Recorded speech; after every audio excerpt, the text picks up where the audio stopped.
ये मोनू मानेसर दिखाता है, कहीं अमित शाह के साथ फोटो खिंचवा रहा है, कहीं अरुण जेटली के साथ फोटो खिंचवा रहा है। क्या डराना चाहता है ये मेवातियों को कि मैं इतना बड़ा आदमी हूं?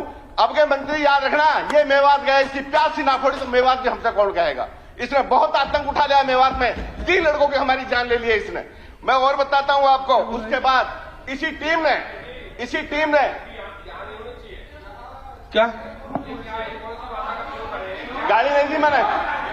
इसका क्या है, कैसे मार रहे हैं हमारे आदमियों को? ये कैसे मार रहे हैं? जब ये अब मैं जब बोलता जब हमारे 3 आदमी मरे, मेरा टाइम जा रहा है यार।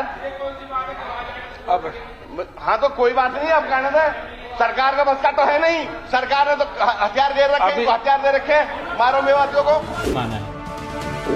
देखिए, उसको भी हम देख रहे हैं और मैंने भी मोनू मानेसर की वीडियो देखी है। वो कहीं पर भी दंगा करने के लिए नहीं कह रहा है, वो लोगों को यात्रा में पहुंचने के लिए कह रहा है, तो उसको भी हम स्टडी कर रहे हैं। मेरे बच्चे को मौत के घाट उतार देते, मेरी गाड़ी रोकी गई, 50-100 कम से कम मुसलमानों ने मेरी गाड़ी पर चुपड़ गए, पथराव करा, ब्लैंक गोलियां चला रहे हैं कट्टों से। हमने देखा जब कश्मीर फाइल मूवी देखी थी ना हमने, तो हमारा खून ना खोल गया था हमारा उस टाइम।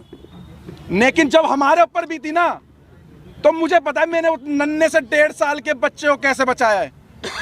मैं मर जाता, मेरा बच्चा मर जाता, या मेरी वाइफ मर जाती, अगर भगवान मेरा राम अगर मुझे बचा देता ना, तो मैं इस देश के संविधान, इस देश के कानून को साइड में कर देता। अगर मेरा बच्चा मर जाता, जहां पर इस देश का संविधान हमारे बच्चों को और हमारे परिवार को, सनातन को नहीं बचा सकता, जहां पर ये पुलिस, आर्मी और हमारे देश को नहीं बचा सकती, आईपीसी धाराएं नहीं बचा सकती, जहां पर पुलिस वालों पे गोली चल रही है, जहां पे बड़ी बड़ी अधिकारियों को मेवात जैसे एरिया में डंपरों से कुचल दिया जाता है, तो वहां पर इतनी बड़ी यात्रा हो रही थी, 1 लाख से 1.5 लाख व्यक्तियों की, सनातनियों की पूजा करने जा रहे थे, आराध्य करने, अपने आराध्य भोले शंकर जी की। तो वहां पर आर्मी कहां गई, आपकी पुलिस प्रोटेक्शन कहां गई?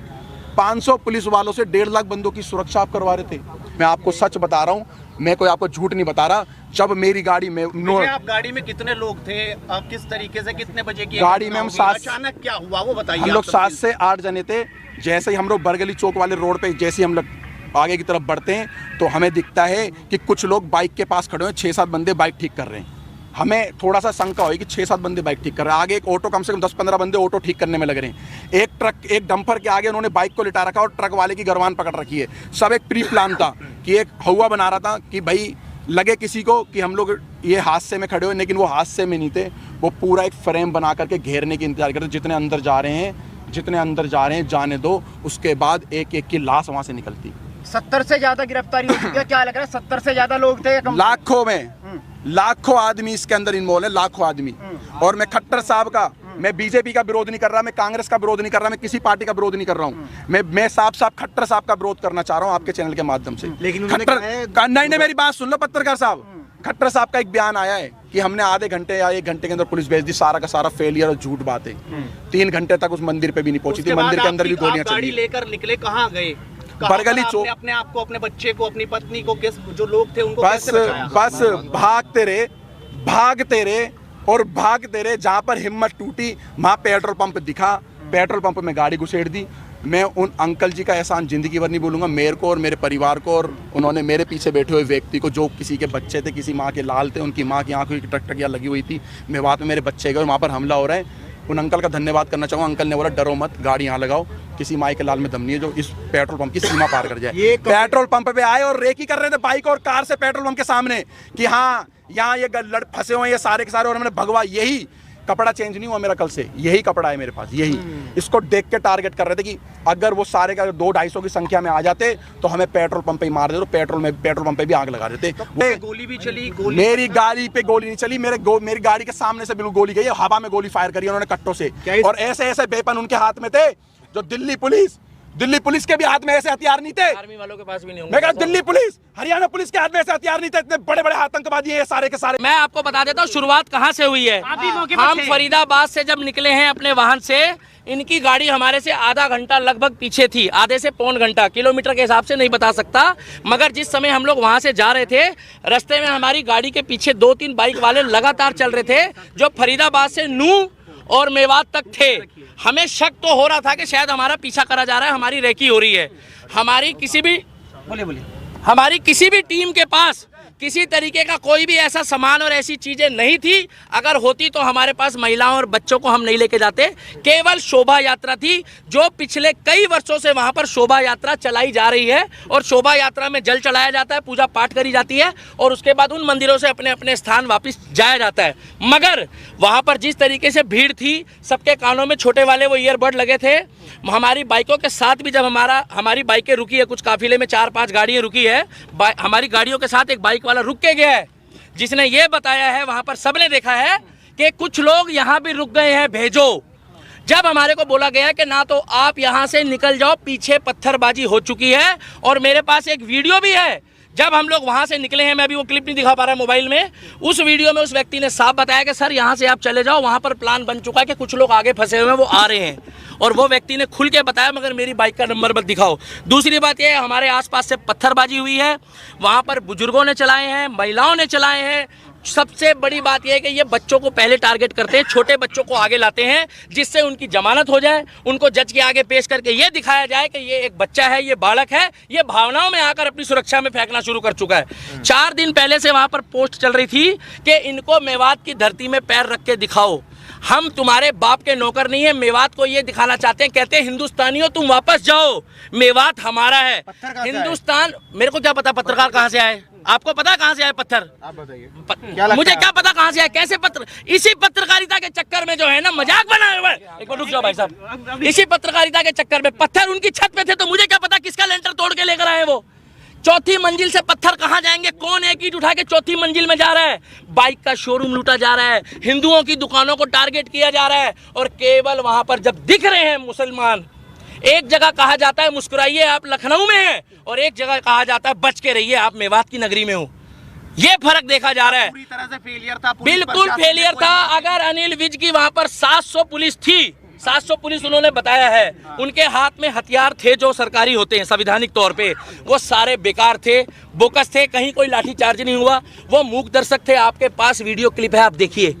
और अगर ये लोग वहां डटकर खड़े नहीं रहते, हिंदू ये वहां लड़ने नहीं गए थे, ये पूजा पाठ करने गए थे, जितने हमारे सनातनी भाई है इनका बहुत बुरा हाल होता। और मैं आपको गारंटी दे रहा हूं, जो सरकारी आंकड़े अभी आ रहे हैं वो सरकारी आंकड़े ठीक नहीं है। अच्छा, घटना का सारा ठीकरा मोनू मानेसर पर फोड़ा जा रहा है। वो तो बोलने को तो मोनू मानेसर पे ठीकरा, कश्मीर का भी फोड़ दो, फिर अगर मोनू मानेसर ने करा तो पश्चिम बंगाल में भी फोड़ो, हरियाणा में भी फोड़ो, उत्तर प्रदेश में भी फोड़ो, और आपका क्या नाम है जो मणिपुर में घटना हुई उसके लिए भी बोल दो। मोनू मानेसर का उस घटना से क्या लेना था? ना मोनू मानेसर हमारे साथ था और ना हमारा सनातनी होने के नाते उस समय कोई मतलब था। हमारा मतलब केवल इतना था कि एक शोभा यात्रा थी, जिस तरीके से मुहर्रम में सारे मुस्लिम एक होकर, जब यहाँ पर इन्होंने खुद नागलोई में दंगा करा, वहां कौन मोनू मानेसर था? वहां कौन सी आरएसएस की साजिश थी? वहां किसने बोला कि मोनू मानेसर का नाम लिया गया? अरे वो तो आपस में ही भिड़ गए। और भाई साहब, कलाम की सोच वाले हिंदुस्तान में मुस्लिम घट गए हैं, कसाब की सोच वाले बढ़ गए हैं। लिख के ले लो, 2024 में अगर मैं अभी भी कह रहा हूं कि बीजेपी को वोट मत दो, केवल उस व्यक्ति को वोट दो जो हमारे धर्म के लिए, क्या कर रहे हो भाई, जो हमारे धर्म के लिए बात करे, जो हमारे धर्म के लिए बात करे, जो सनातन धर्म के लिए बात करे। आज उत्तर प्रदेश में हिंदू की बेटी हो, मुसलमान की हो, सिख की हो, ईसाई की हो, 3 दिन पहले मुझे खुशी हुई कि अगर वहां पर कांवड़ यात्रा के दौरान भी कांवड़ियों ने कुछ उपद्रव मचाया तो योगी मॉडल ने वहां पर उनके ऊपर भी कार्रवाई करी है। विकास दुबे कौन जाति का था? वो एक धर्म सनातनी था, हम लोगों ने कोई विरोध नहीं करा। मगर दुनिया जानती है, जब अतीक अहमद मारा गया, अतीक अहमद के साथ जो कांड हुआ, हमें नहीं मालूम किसने करा, तब इन्होंने क्या बोला कि वो शहीद हो गया। तब इन्होंने क्या बोला कि भैया वो हमारा बंदा था। इन्होंने तुरंत सपोर्ट करी। और मैं अब भी कहता हूं, अगर जुनैद के जो भी हत्यारे हैं, जुनैद और नासीन के जो भी हत्यारे हैं, उनको फांसी हो, चाहे वो हिंदू हो, मुस्लिम हो, सिख हो, ईसाई हो, क्योंकि ये खुद बोलते हैं अपराधी का कोई धर्म नहीं होता, तो हम भी कह रहे हैं अपराधी का कोई धर्म नहीं होता। अगर वो राजस्थान पुलिस ने मोनू मानेसर को क्लीन चिट दे दी, तो मोनू मानेसर की जो क्लीन चिट देने वाली सरकार है वो तो राजस्थान की कांग्रेस की है। हमारी मांग एक ही है, 2024 में मुझे नहीं लगता कि बीजेपी की सरकार वहां पर खट्टर सरकार आएगी। अगर वहां पर बुलडोजर नहीं चला योगी बाबा वाला कि इधर गड़बड़ हुई, इधर ना तारीख ना सुनवाई, वही फैसला। हमें चाहिए योगी मॉडल, हमें चाहिए बुलडोजर मॉडल, और हमें चाहिए योगी बाबा वाला प्रोटोकॉल। और हरियाणा करवाना चाहते हैं। मेवात कौन बोल रहा खाली करने? उत्तर प्रदेश खाली हो गया पत्रकार महोदय। उत्तर एक मिनट रुकिए, एक मिनट मेरे को बोलने दो। उत्तर प्रदेश खाली हो गया। कौन मुसलमान परेशान है उत्तर प्रदेश में? कितने मुसलमान भागे वहां से? भाई साहब पत्रकार हो, अपने मुंह से जवाब दो, कितने भागे वहां से? एक भी मुस्लिम नहीं भागा है, कमा के खा रहा है। मगर फर्क इतना है कि यहाँ वाले पत्थर चला रहे हैं और वहाँ वाले डर के मारे फूल चला रहे हैं। लोग तो कहते हैं भारत का मुसलमान डरा हुआ है, इतना डरा हुआ है मुसलमान। हाँ, डॉक्टर बन रहे हैं, इंजीनियर बन रहे हैं, आईपीएस बन रहे हैं, पुलिस वाले बन रहे हैं, सीआरपीएफ में जा रहे हैं, आर्मी में जा रहे हैं, और इतने डरे हुए हैं कि करते करते में 30% आबादी हो गई। बच्चे पैदा भी डर डर के कर रहे हैं क्या ये लोग? क्या डर के खौफ में बच्चे पैदा होते हैं? पुलिस तो वहाँ थी। अरे कैसी बातें कर रहे हो? पुलिस तो हमारे सामने थी। ये पूछो कि और बल कब आया है? और बल जब आया है जब वो वहाँ पर पूरा माहौल खराब हो चुका था, जब वहाँ पर लोग मारे गए। वहाँ पर एक मिनट लास्ट बात बोलना चाहूंगा। 2024 में हरियाणा वालों हाथ जोड़कर सुन लो, सभी एडिटर को कह रहा हूँ, डॉक्टर, इंजीनियर, प्रोफेसर, आईओ, जज साहब, जो मेवात में हुआ है वो मेवात फाइल बनने की तैयारी कर दी थी इन लोगों ने। उसमें कुछ छोटी मोटी खामियां रह गई। वहां पर आज भी खेतों में हमारे हिंदू भाई पड़े हैं। मैं हाथ जोड़ के कहता हूं उनका रेस्क्यू कर लो। आज की पोजीशन में भी अगर रेस्क्यू नहीं करा तो कल तक वहां से बहुत खबर आएगी। और 24 में जो सरकार चुनोगे, हमें कोई मतलब नहीं बीजेपी को वोट मत दो या मत दो, निर्दलीय को जिता देना। मगर जो हमारे सनातन धर्म और हिंदू धर्म की बात करेगा, केवल उनको जिताना।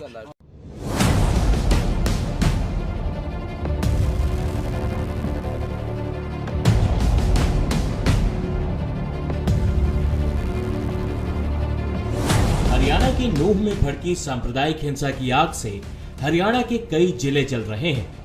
विश्व हिंदू परिषद की ब्रजमंडल यात्रा पर हुए हमले में सैकड़ों लोग घायल हुए हैं। दंगों